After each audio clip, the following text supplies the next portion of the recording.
Shabbat Shalom and welcome to Secrets Revealed, the Holy Bible. So today we're going to start a new format. As I mentioned in my previous video, we will only cover the significant major differences between the Masoretic text and the Septuagint. More minor differences such as spelling and semantics will be included in the description. So I will still include it. However, you will have to read it yourself. So that will be included in the description bar. I will not read them out loud from this point on. So let's begin. We're looking at Numbers chapter 2 and Numbers chapter 3. So beginning with chapter 2, we have 34 verses. Verse 2 is the only difference we're going to look at. In the Masoretic, it reads, "Every man of the children of Israel shall pitch by his own standard." So shall camp by his own standard, which could mean flag. The Septuagint says, "Let the children of Israel encamp, fronting each other." So the front of their tent is facing each other. It's what it may imply. Every man every man keeping his own rank according to standards. So that again could mean flag. With the ensign of their father's house far off about the tabernacle of congregation shall they pitch. So that's where it ends. Again, in the Septuagint, it says, according to their standards, according to the houses of their families. So what is this standard, and how can you tell what their rank is or their families? Well, the Masoretic seems to give us a little more understanding as to what that means, and that is a standard which could designate a physical witness, a sign, a flag, to be more specific. So the Masoretic gives us a little more understanding when you look at these two translations. However, actually, it does say standard. It does say standard in the Septuagint. So they both express the same idea here. And then continuing on, says, according to the houses of their families, the children of Israel shall encamp round about the tabernacle of witness. So they're not far off about the tabernacle. They're not like distant around the tabernacle. They are camped around it.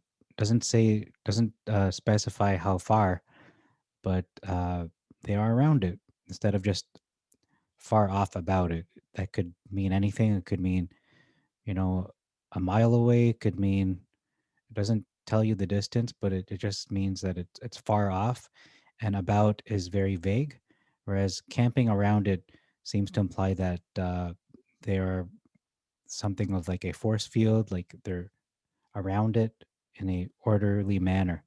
Okay, so that's all we're going to look at for chapter 2. We're going to move on now to chapter 3 of Numbers. Okay, welcome back. Numbers chapter 3 has 51 verses, and the first significant difference that we notice here is verse 7. Let's look at verse 7. It says here, charges of the children of Israel versus charge of the whole congregation before the tabernacle. So the comma in the first and the second is one long run-on sentence, the Masoretic. And it connects the congregation with the tabernacle. They are not separate thoughts. So let's look at the Masoretic one more time. They shall keep his charge and the charge of the whole congregation before the tabernacle of the congregation to do the service of the tabernacle. So they're doing their charge, talking about Aaron, the Levites. They're going to keep their charge and the charge of the congregation before the tabernacle of the congregation. So let's look at the Septuagint says here, and shall keep his charges and the charges of the children of Israel. So these are uh, connected before the tabernacle of witness. So they're doing it in front of the tabernacle to do the works of the tabernacle. So all of these are connected. They're not, okay, they're going to do this, their Levite duties, and then their other thing, they're going to do number 2, charge of the whole congregation, and then they're going to do the service of the tabernacle, number 3. No, they're all one big thing. They're all lumped into one. They're all connected in the Septuagint. Okay, let's look at verse 9. We have an omission here. The word the priests, his sons the priests, they are given for a gift to me of the children of Israel. Okay, why is this important? Looking at the Masoretic, it says they are wholly given to him, to Aaron. Does that mean Aaron? Possibly, out of the children of Israel. Um, or it could be referring to our father, to Yah. But this is open to interpretation because it's not very specific to him. Could be Aaron. Again, it's a little vague. Because the Levites belong to Yah and not anyone else, they are set apart for Yah, and so is Aaron and his sons, the priests. Therefore, they are conscripted to help Aaron and his sons, and by this token, they are set apart. They are set apart as a gift to Yah. Verse 12 confirms this as a fact. Okay, let me just pause. Okay, so I'm fast forwarding to verse 12 just so you can see that it does confirm this as a fact. Behold, I have taken the Levites from the midst of the children of Israel, reading from the Septuagint. Instead of every male that opens the womb from among the children of Israel, they shall be their ransom. So it's the Levites' firstborn. They shall be their ransom for the children of Israel. The Levites shall be mine. So they're a gift to the Father, to Yah. Okay, moving on, actually moving back to verse 10, just so we don't miss anything. It says here, the whole verse is different after the word sons, his sons. So, and they shall wait on their priest's office, and the stranger that comes near shall be put to death, or that comes nigh. Okay, so let's try to remember that specific, this wording here. They shall wait on their priest's office. The stranger that comes nigh shall be put to death. Okay, reading in the Septuagint now. What does it say? Over the tabernacle of witness. So they're appointed over the tabernacle of witness. I was omitted. And they shall keep their charge of priesthood. Okay, so they're going to keep their charge, not just wait on the priest's office. And all things belonging to the altar, that was omitted as well. And within the veil, omitted. And the stranger that touches them, okay, shall die. Is that talking about touching Aaron and his sons? No, I submit to you, it's these things that they are in charge of, the altar, the veil, and whatever they've been given charge of the priesthood to be taken care of. No one else shall take on those duties or touch these specific things, the things belonging to the altar and things within the veil, which is, I believe, the Holy of Holies, if I'm not mistaken. So you can see right away there's a pretty significant, I'd say a large difference, a big difference between these two translations in regards to verse 10, that these are specific items and they're not just put to death that comes near to them, because you can take this, the wording here, that if you approach Aaron and his sons, you're going to be put to death. No. And it's not the priest's office either. It's these things that they're taking care of. These things the Levites, Aaron and his sons are taking care of. You cannot touch those things in particular. Okay. So that's a big distinction there. Okay. So that could be a potential video title. Verse 12, we see another difference here. And verse 13 confirms this is the firstborn male. So let's look at this. Every male versus the firstborn. And they omit here They shall be their ransom. Okay. That's an important point. It's a significant difference that these Levites, these firstborn, will be the ransom for the children of Israel. Otherwise, it doesn't really give you the rationale of why this is to be done. Okay, and verse 13 confirms this is indeed not just every male, it's the firstborn male. So that's important to point out, because if it's every male, then it's not just the firstborn, it's every single male. Doesn't matter if it's the first or the middle or the last child, it's every male. But no, let's look at verse 13. It says, every firstborn in the land of Egypt I sanctified to myself, every firstborn in Israel, both of man and beast. So it is the firstborn male, every male that opens the womb. Or you know what? I'm gonna be open minded to the possibility it could be the male, every male of the Levites, possibly. That's a possibility as well. I'm not going to close the door to that possibility. But verse 13 does say firstborn, every firstborn, period. Doesn't really say whether it's the Levites or what, just every firstborn in Israel. Okay, so that is talking about all of Israel, including the animals, will be Yah's. And we see here the firstborn as well in the Masoretic. Uh, actually, looking at 13, does this include the females as well who are firstborn? I believe so. It doesn't distinguish firstborn male or firstborn female. It just says firstborn in both. So I do believe that it does include both genders. Okay, moving on to verse 16. We see another omission here. Aaron has been removed again. Okay, so who numbered them? Who numbered the children of Levi? Well, just Moses. Not so. Moses and Aaron. So Aaron was very much part of this.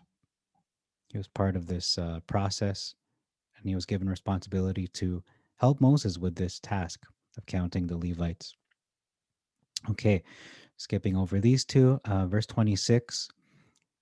We have a difference here. Let's look at that in verse 26. The remainder, let's look in the Masoretic first. Um, the altar, that's where the difference begins. The altar round about and the cords of it for all the service thereof. Okay, so that's the Masoretic. Let's look in the Septuagint. What does it say?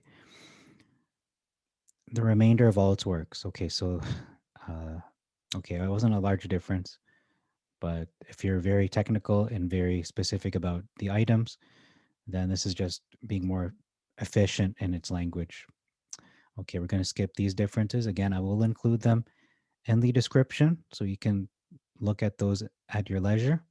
Just want to look at the more important differences that will need a little bit of explaining. Verse 35, looking at this verse in the Masoretic text, we see here the chief of the house of the father of the families of Merari was Zuriel, the son of Abihail. Uh, These shall pitch on the side of the tabernacle northward. Okay. So it says here of the father. So he's the chief of the house of the father of the family. So here we see uh, in the Septuagint, it says here, because they added of the father, it makes it more confusing. Here in the Septuagint, it just says division instead of father. So, and the head of the house of the families of the division of Merari. So that's a division. Uh, that's a classification. You are of Merari. Was Zuriel. Zuriel, the son of Abichail. They shall encamp by the side of the tabernacle northwards. So this requires explanation because again, this is a division, Merari. It's not the father of Merari, it's the family of Merari. Okay, so that's all for that one. Uh, let's look now at verse 36. Not the whole thing, but just their works. It says here their works versus all that serves thereto. So this is talking about in the Septuagint their actions and their duties compared to just the objects that they are serving, or the objects that do the service, I should say. So it's focusing more on the sons of Merari, their actions, their duties. On the other hand, the Masoretic is focusing on, okay, these are the objects that do the service. It's focusing on these specific objects, not the sons themselves. Okay. Moving on, skipping those two, we're looking now at verse 38. We see according to the charges versus uh, for the charge. So what is it? What is the difference here? So in accordance with, so in tandem with, which means working together in one accord. So we see the sons are working together. They that encamp before the tabernacle of witness on the east, Moses and Aaron and his sons, keeping the charges of the sanctuary according to the charges of the children of Israel. So they're working in tandem uh, to do this duty, this responsibility. Verses 4. So they're doing it for them. It's making it sound like uh, these individuals are doing this charge of the sanctuary for the children of Israel. No, it's not for the children of Israel. This is to be done for Yah. He's the Elohim. They're not being served. They're only they're part of the congregation, yes, but that's not being done for them. So that is a very dangerous wording there. That's why I point that out. It needs to be explained. Okay. Next, let's look at that touches them. The stranger that touches them shall die, versus that comes near, comes nigh, shall be put to death. Okay, does this mean the stranger that touches Moses, Aaron, and his sons? Because the Masoretic text is implying that it isn't Moses and Aaron and his sons, but the tabernacle. When we know it is found nowhere in Scripture, if one touches the tabernacle, that they die. But we do find that those who didn't even touch Moses, but challenged his authority, such as Korah and his associates, were killed by supernatural means.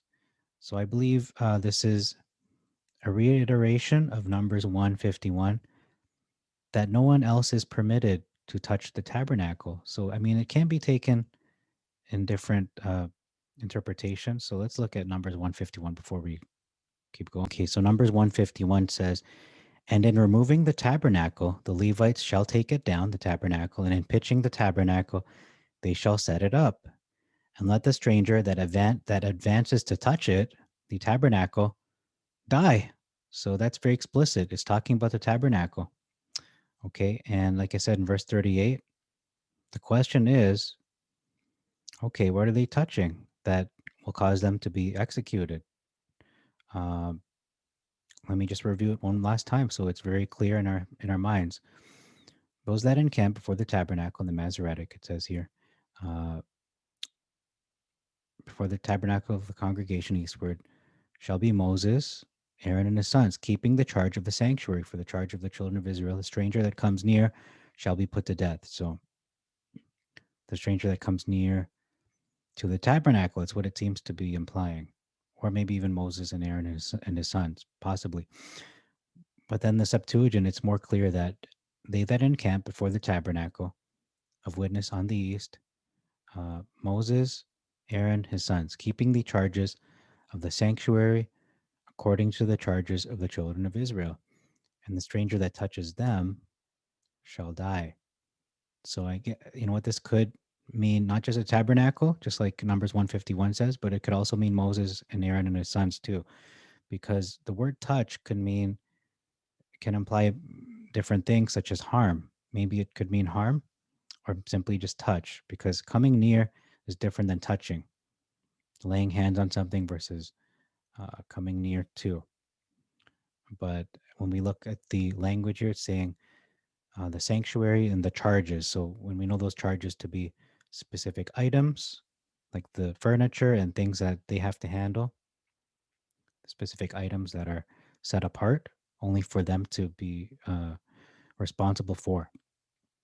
Okay. But again, I leave that possibility open, not because I'm just unsure, but because, you know, sometimes it's not very clear. I mean, Numbers 151 is very explicit. Numbers 2, or I should say Numbers 3, verse 38, leaves it open a little bit, even in both translations. So moving on, we're going to skip these two verses that don't seem too significant here.